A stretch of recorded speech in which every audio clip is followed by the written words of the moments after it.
పైపచ్చికి ఇంకా బతుకున్నావంటేనే గ్రేట్, ఇంకా తిరుగుతున్నావంటే గ్రేట్, ఇంకా చర్చిలో ఉన్నావంటే గ్రేట్. ఈ గ్రేట్నెస్ మర్చిపోయి ఈ యొక్క సువార్తలో ఉన్న సత్యమును, కృపను మర్చిపోయి మనం అంటాం దేవుణ్ణి, ఏంటి నా ప్రార్థనలు నువ్వు జవాబు ఇవ్వట్లేదు. మళ్ళీ ఇది ఒక డిమాండ్ దేవుడిని. అర్థమైంది నీకు అసలు సువార్తలో దేవుడు?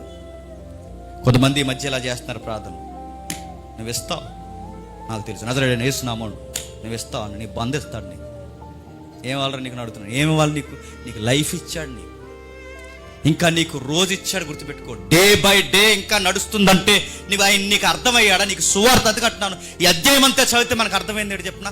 సువార్త అర్థమైంది అంటే నాకేం అర్థం లేదని అర్థమైంది. ఇన్ని సంవత్సరాలు ఇంత సేవా జీవితంలో మనకు అర్థం కావాల్సింది ఏంటి తెలుసా? అసలు నాకు సువార్త తెలిసిన తర్వాత ఇప్పుడు అర్థమవుతుంది, నాకేం తెలియకుండా సువార్తలో బతికేస్తున్నాను.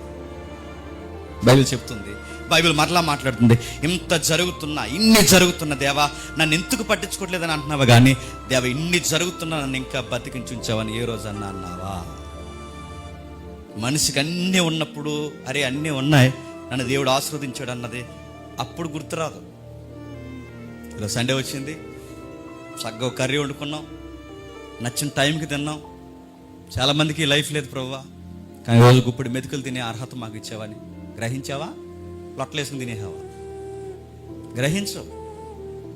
చాలామంది రోడ్డు మీదకి వచ్చి ఇంటికి కూడా వెళ్ళలేకపోతున్నారు ప్రభు, కానీ నేను రోజు రోడ్ల మీద తిరిగి ఉద్యోగాలు చేస్తూ మళ్ళీ ఇంటికి పోతున్నాను ప్రభు, నన్ను ఎంత కాపాడుతున్నా ప్రభు అని గ్రహించావా? చాలామంది పిల్లలు స్కూల్కి పోయి వస్తూ డ్రైనేజీల్లో పడిపోయి కార్ల కింద పడిపోయి చనిపోతుంది. నా పిల్లలు ఇంకా సజీవంగా నా కళ్ళ ముందు తిరుగుతున్నారు ప్రభు, నా కుటుంబాన్ని ఎంత కాపాడుతున్నాను గ్రహించావా?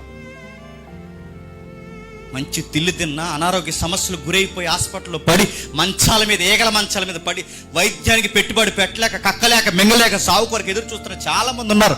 నా వయసులో ఉన్నవారు నేను అడుగుతున్నాను, ఈరోజు ఆ మంచాల మీద మనం ఉన్నావా? గ్రహించావా? వస్తువు కాదని అడుగుతున్నాను. సైకిల్ లేని వాళ్ళు ఉన్నారు, ఈరోజు అడుగుతున్నాను. బైకుల మీద తిరుగుతున్నాం, లగ్జరీ బైకుల మీద తిరుగుతున్నాం, ఏదైతే ఆర్ట్స్ పవర్ ఉన్నా హై ఇంజిన్ల మీద తిరుగుతున్నాం, కార్ల మీద తిరుగుతున్నాం, ఫ్లైట్ల మీద తిరుగుతున్నాం. గ్రహించావా? నచ్చిన కాడికి వెళ్తున్నావు, నచ్చిన తింటున్నావు, నచ్చిన కాడికి కూర్చుంటున్నావు. అడుగుతున్నాను, సిస్టమేటిక్గా ఫుడ్ తినకపోతే చచ్చిపోయే రోజులు ఇవి. సిస్టమేటిక్గా ఫుడ్ తినకపోతే చచ్చిపోయే రోజులు. నువ్వు సిస్టమేటిక్గా తింటున్నావా? చేపలు పెరగని తినొద్దు అంటారు, నంచుకుని తినేస్తావు. చిగును మటన్ తినొద్దు అంటారు, ఆ రెండు వాటితో కూడా కలుపుకుని తినేస్తామ్మా. బతుకున్నాం ఇంకా గుర్తుపెట్టుకో. గ్రహించి వాళ్ళు ఏంటంటే దేవుడు తన వాపోతూ అంటున్నాడు, దేవుడు తన బాధను తన రచయిత ద్వారా వ్యక్తీకరిస్తున్నారు. మరి ఇన్ని చేస్తున్నా గ్రహించరు ఏంటంటే చేసినవి కూడా మళ్ళీ వివరిస్తే కానీ వీళ్ళకి అర్థం కావట్లేదు. అంటే వీళ్ళకి సువార్త అర్థమైందా?